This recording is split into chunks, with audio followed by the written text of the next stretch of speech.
Good morning and vanakkam. In this video, we're going to be reading from Dancing with Shiva, Hinduism's contemporary catechism, written by Sadhguru Sivaya Subramania Swami, a richly illustrated sourcebook of Indian spirituality in question and answer form, exploring how to know the divine, honor all creation, and see God everywhere, in everyone.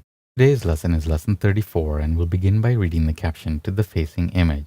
A dying man is attended by his family. One rushes to his side with a remedy, but too late, and he passes away. Below, the family console one another, moving from grief toward acceptance, aided by a youth's reminder of the soul's immortality. Lesson 34. How should we view death and dying? Shloka 34. Our soul never dies, only the physical body dies. We neither fear death nor look forward to it, but revere it as a most exalted experience. Life, death, and the afterlife are all part of our path to perfect oneness with God. Om. Bhashya. For Hindus, death is nobly referred to as Mahaprasthana, the great journey. When the lessons of this life have been learned and karmas reach a point of intensity, the soul leaves the physical body, which then returns its elements to the earth. The awareness, will, memory, and intelligence which we think of as ourselves continue to exist in the soul body. Death is a most natural experience, not to be feared. It is a quick transition from the physical world to the astral plane, like walking through a door, leaving one room and entering another. Knowing this, we approach death as a sadhana, as a spiritual opportunity, bringing a level of detachment which is difficult to achieve in the tumult of life and an urgency to strive more than ever in our search for the divine self. To be near a realized soul at the time he or she gives up the body yields blessings surpassing those of 1,008 visits to holy persons at other times. The Vedas explain, as a caterpillar coming to the end of a blade of grass draws itself together in taking the next step, so does the soul in the process of transition strike down this body and dispel its ignorance. Om Namah Shivaya. Good morning and vanakkam. In this video, we're going to be reading from Living with Shiva, Hinduism's contemporary culture, written by Sadhguru Sivaya Subramania Swami. 365 daily lessons based on ancient Vedic laws, disclosing how to approach family, money, relationships, technology, food, worship, yoga, and karma to live a truly spiritual life. Today's lesson is lesson 189, and the topic is time out and time in. Is there a covert consciousness that accounts for the fact that for 48 years until early 1996, I didn't even know that children of my international congregation were being beaten? Perhaps. Hindus know it's wrong in their heart of hearts, but are blindly obeying the cultural attitude expressed in this himsa, violent, senseless proverb, and thoughtlessly reacting to their own stress and anger. They don't even look for a better way. Well, there is a better way. It has been over 50 years since my ministry started way back in 1949. Now, in its maturity, there are uncounted encounters to rely upon, much experience to guide the fellowship, and much energy to march into the future of futures. Among the concerns, one has become crucial to parents who ask, are there better ways to raise our children? We are entirely dedicated to ahimsa, non-injury, physically, emotionally, and mentally. But how is this lofty ideal possible to follow when troubled by emotions that are too easily released by taking them out in the fire of the moment on those we love?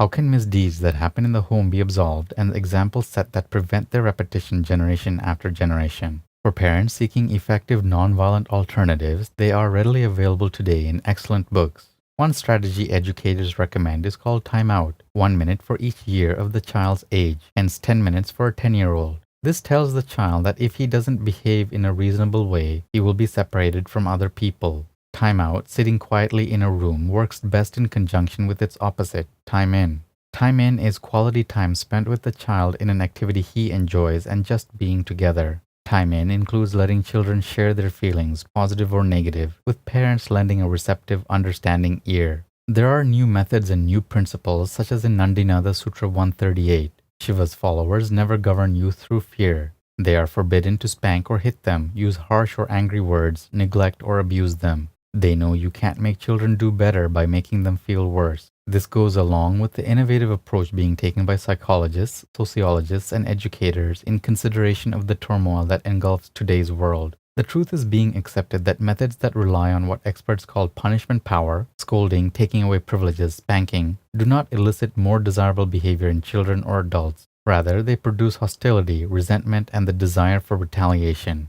In communities around the world, our family missionaries are conducting study groups on Dr. Jane Nelson's positive discipline as a public service to help parents raise their children without violence. Sutra 189 of the Nandinada Sutras. Unfanatical Vegetarianism. Shiva's devotees are forbidden to eat meat, fish, shellfish, fowl, or eggs, but they may regard as regrettable exceptions unseen traces of non-fleshy ingredients such as eggs and gelatin in packaged or restaurant foods. Om.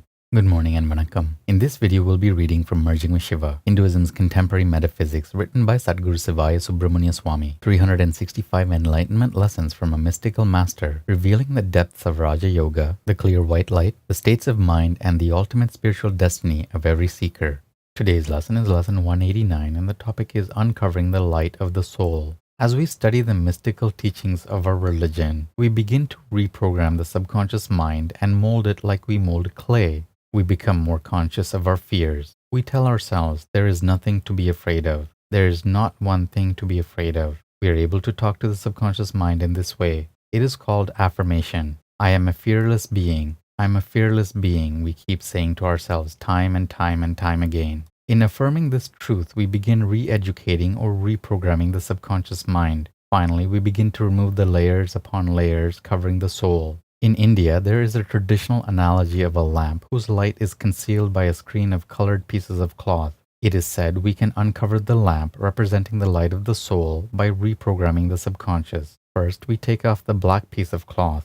The dark green one is still there, so little light comes through as yet, and we are faced with the instinctive emotion, our great protective power of being jealous. Both fear and jealousy are protective mechanisms of the mind. We work with our jealous nature as we make other affirmations. I have all that everyone else has. The same power that is within everyone is within me. In this way, we begin reprogramming the subconscious and gain more and more confidence in ourselves. Jealousy is inferiority. We feel we lack that which someone else has, so we try to cut them down a little bit to our size. Jealousy makes people mean. Finally, we work our awareness through this dark green sheath of jealousy, and we remove that sheath from the lamp of the soul. A little more light now shines through, and we begin to feel good about ourselves. I'm not so bad after all. In fact, I'm pretty good. We become more confident and penetrate even deeper while working on the next instinctive quality and the next and the next and the next. Finally, as we take off the last sheath, we find we are that which we were all the time. We are inwardly free.